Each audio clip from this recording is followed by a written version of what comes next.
Hello everybody, today we from the HemoShock team would like to showcase our pioneer project, the HemoShockED, which stands for Hemorrhagic Shock in the Emergency Department. Hospital emergency departments are usually chaotic and understaffed. During emergency resuscitation, multiple teams are involved and it is usually difficult to communicate with staff clearly, especially considering the administration of fluid and blood components to the patient. Hello, I'm Dr. Aaron Lai, an emergency physician working at Sarat General Hospital's Emergency and Trauma Department. During a major trauma, patients will be massively bleeding to the point they require different components of blood transfusion to save their lives. So, we have doctors from various specialties coming to help out in the trauma resuscitation as part of the trauma team. Often it gets quite chaotic due to multiple orders running around. Currently, our doctors and nurses track blood transfusion components by manual paper documentation, which may take time to document when all hands are on deck, helping to save the patient's life and potentially losing track of blood transfusion ratios. With the HemoShock device, this would be a potential game changer. Thank you, Dr. Aaron. With this problem in mind, we are proud to present HemoShock, a reliable, robust, compact, yet portable solution to reducing fluid resuscitation errors in the ED. We have implemented helpful features such as timers, which are not available on a whiteboard, a digital clock, and buttons to record whether or not calcium and tranexamic acid have been administered, as well as more buttons to count the number of packs of fluids and blood components, such as intravenous fluids, packed red blood cells, fresh frozen plasma, platelets, and cryoprecipitate. Our project consists of an Arduino Mega, 2 quad 7-segment LEDs with built-in shift registers, 4 double-digit 7-segment LEDs that we had to connect to shift register ourselves, 4 buttons that control the timers, 10 buttons that control the counters, and 2 buttons that toggle the tranexamic acid and calcium, as well as 2 multicolored LEDs. Besides that, the entire board is powered with 4 AA batteries, as well as a smaller button battery which is used to keep the clock running accurately.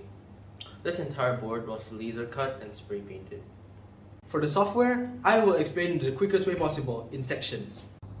Essentially, this section includes all the libraries required for our code to work.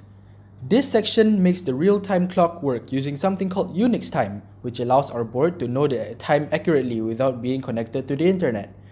This section makes the buttons work with the timers. This part makes the shift registers with the double 7-segment LEDs work by essentially locking the display as the data changes, as we used a common clock for all the external shift registers. This section goes back to the timers, with a lot of math work needed to get things running. And finally, this section is just some brightness stuff, and that's pretty much the run-through of our code. One large obstacle we faced was us not being able to find any double-digit 7-segment LEDs with built-in shift registers. So we initially considered using LCD screens, but we scrapped it in favor of connecting the shift registers ourselves. Initially, we also messed up the connections, but then we got the hang of it. Besides that, notice how much math the code required.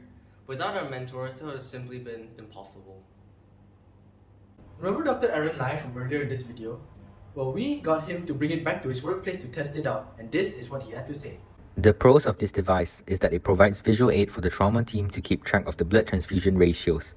It serves as an objective reminder to reassess bleeding patients in an overcrowded emergency department. It's portable and lightweight, reduces cognitive overload, is easily operable with intuitive user interface, requires minimal user training, and is powered by both battery and USB. However, this device lacks memory storage.